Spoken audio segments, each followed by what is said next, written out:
Y aquí estamos, seguimos en nuestra mesa y recibiendo amigos. En este momento estamos con el diputado Luis Galo. Muy buenos días, bienvenido. Un gusto, como siempre. Como hablaba en la presentación, vamos a hablar del tema de la ley de diabetes y enfermedades no transmisibles. Pero primero, porque por lo general las leyes salen de una necesidad de la población. Entonces, ¿cuál es la situación que tenemos hoy que brindaba la necesidad de renovar esa ley? Bueno, esto es una ley muy vieja, del año 71. Claro. Pero lo que se ha visto en los últimos tiempos es el incremento de lo que se denominan enfermedades crónicas no transmisibles. Ajá. ¿Qué significan? Aquellas enfermedades que, para que la audiencia tenga idea, de cada 10 muertes, 8 se producen por enfermedades no transmisibles. Y el 35% de las muertes entre 35 y 70 años son producidas por estas causas.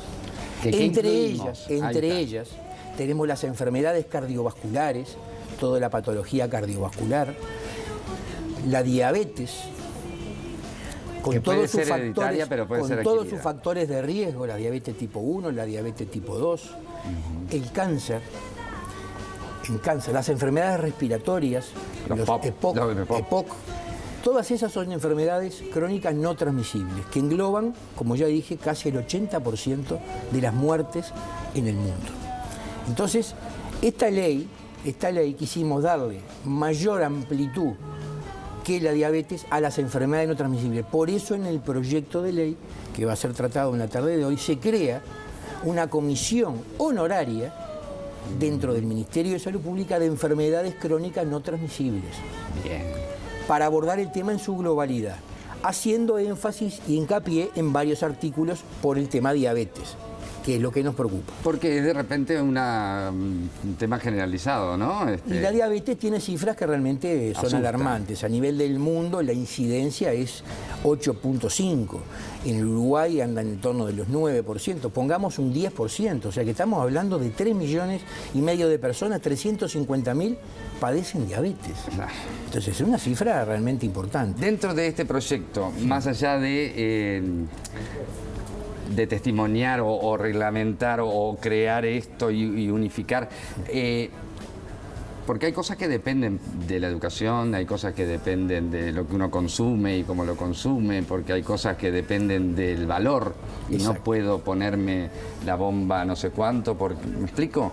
¿Está todo incluido? No. No, porque las leyes no deben incluir esa cosa. La reglamentación. Primero, yo en lo personal no soy partidario de legislar por leyes. Me parece que es mala cosa que desde la Comisión de Salud de la Cámara de Diputados estemos legislando por enfermedades. Tenemos que legislar por conjuntos de enfermedades, por la globalidad, claro. Porque si no tendríamos que transformar la Cámara en una universidad, en una facultad de medicina. Y no es eso. Las leyes... Espera que no dije y la gente no lo sabe, capaz. El señor es doctor, habla con propiedad también. No, porque no lo dije antes. Te integró la Comisión de Salud. Porque hay gente que a veces habla y entonces, a mí me da la sensación de que no debemos legislar por leyes. En este caso, como ya había una ley creada de diabetes que estaba muy vetusta, lo que hicimos fue ayornarla y a los tiempos actuales. Muchas de las cosas, y lo quiero explicar para que la gente entienda, muchos de los reclamos que son justos y válidos, que la población diabética pide, la bomba de insulina, por ejemplo, los dispositivos para hacerse hemoglucotés en forma electrónica, los últimos medicamentos, los últimos tipos de insulina. Eso no puede estar plasmado en una ley, porque la ley se hace para que tenga continuidad durante 20 o 30 años. Y los medicamentos cambian todos los años y la tecnología avanza. Entonces damos el marco conceptual para que cada ministerio reglamente de acuerdo al momento que está. Damos las herramientas en este proyecto de ley para eso. Además, y una de las cosas muy importantes, es que la diabetes no constituirá causal de inhabilitación como hoy.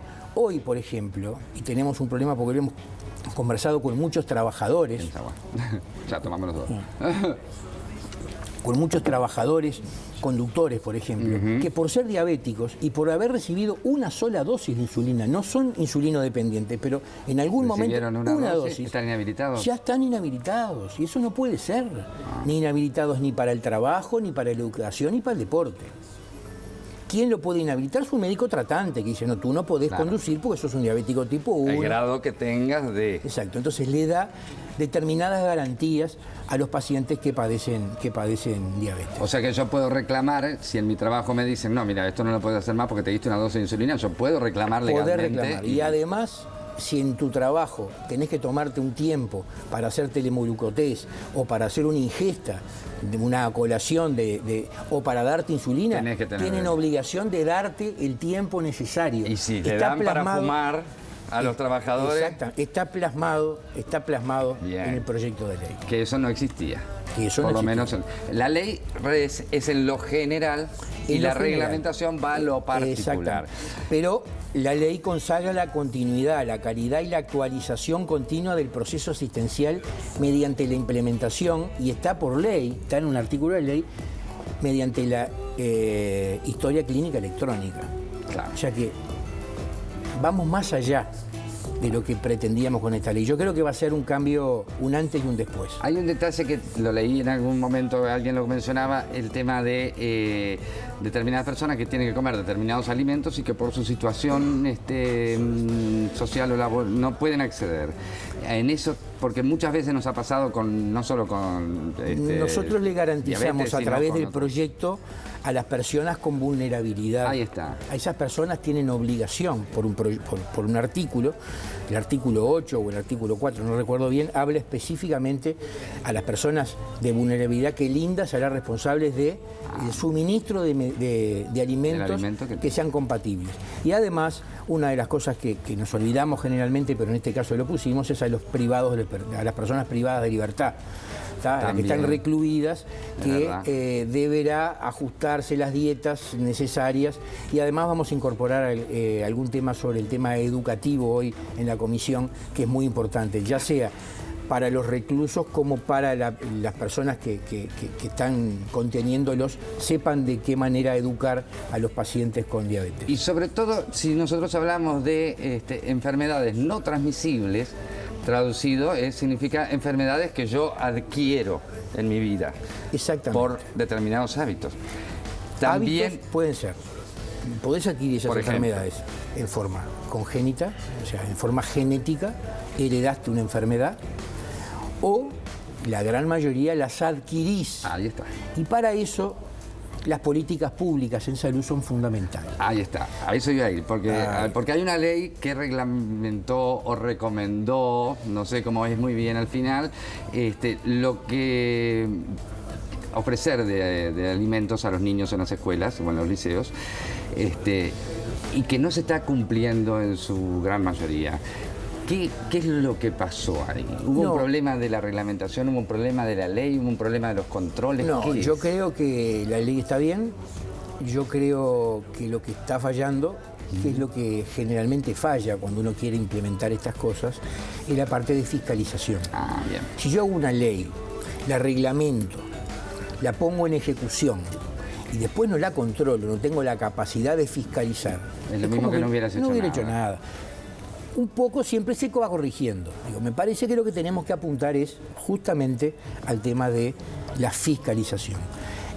Lo mismo que va a hacer esta ley, que va a tener un rol importante esta comisión que se crea en dictaminar políticas, y el Ministerio como órgano rector tendrá que ver que esto se cumpla. ¿Está? Y lo mismo con un montón de leyes que apuntan justamente, ahora ya que hablas del tema de alimentación, tuvimos una jornada muy importante en el Mercosur el otro día con la participación del Ministro de Salud y de autoridades del Mercosur, hablando de lo que para nosotros es muy importante, que es el etiquetado frontal de alimentos. ¿Está?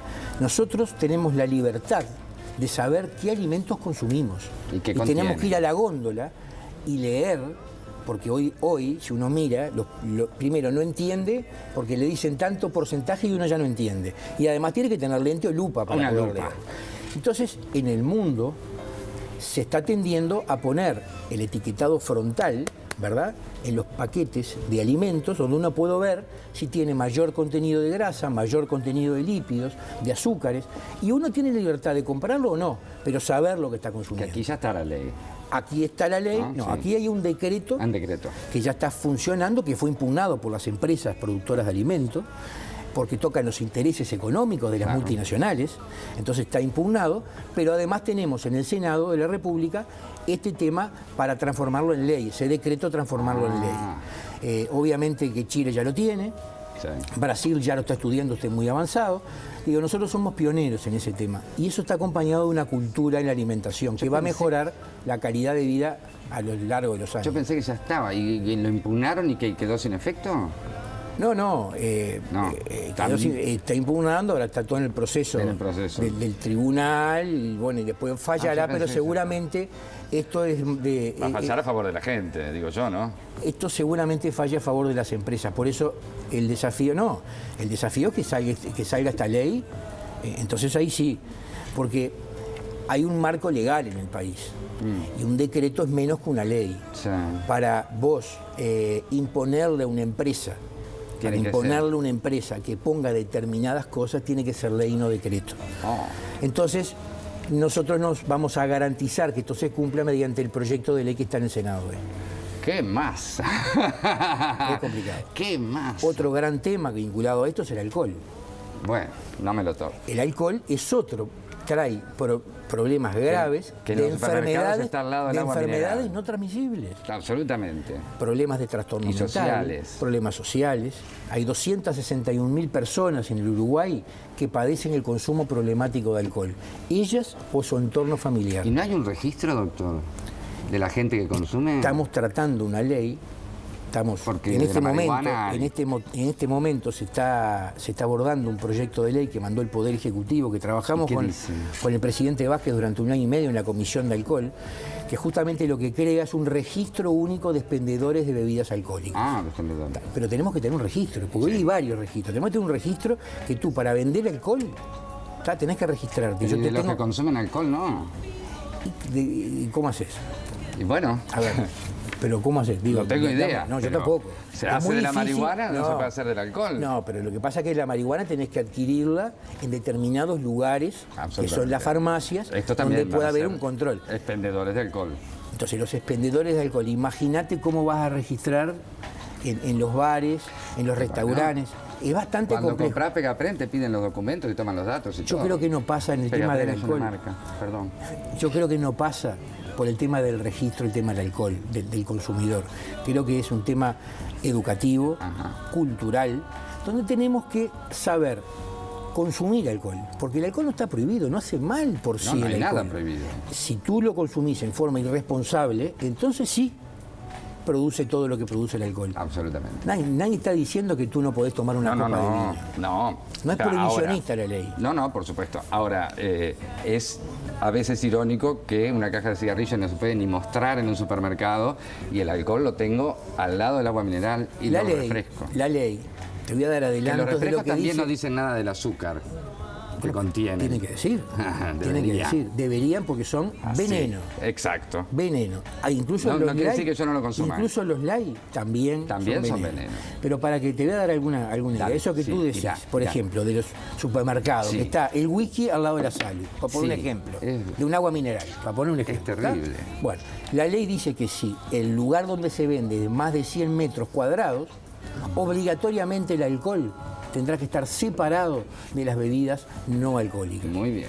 También dice la ley que tú, cuando vas al cajero en un supermercado, tenés todas las petacas de las distintas marcas de whisky, coñac, tequila. Bueno, no puede estar ahí. Bien. Tendrá que estar todo en el lugar donde se vende el alcohol.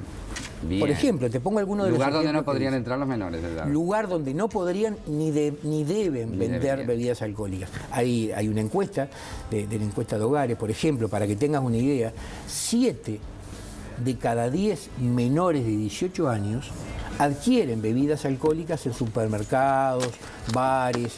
Digo, no hay un control. Si bien está prohibida la venta, no hay un control. Por eso la ley prevé un gran marco fiscalizador donde hay varios ministerios incluidos. Y yo le agrego, porque no demonizo a los adolescentes, que cada menor que está tomando alcohol es porque un adulto se lo vendió.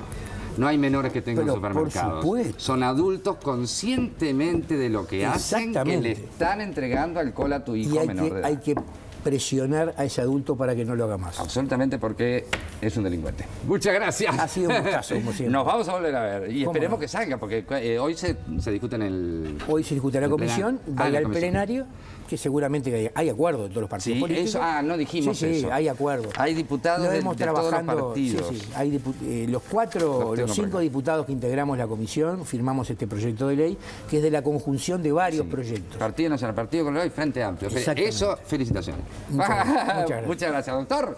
Nos estamos viendo en cualquier momento. Nosotros nos vamos a una pausa así de chiquitita y ya volvemos. Hay más día a día todavía para vos. Qué raro es este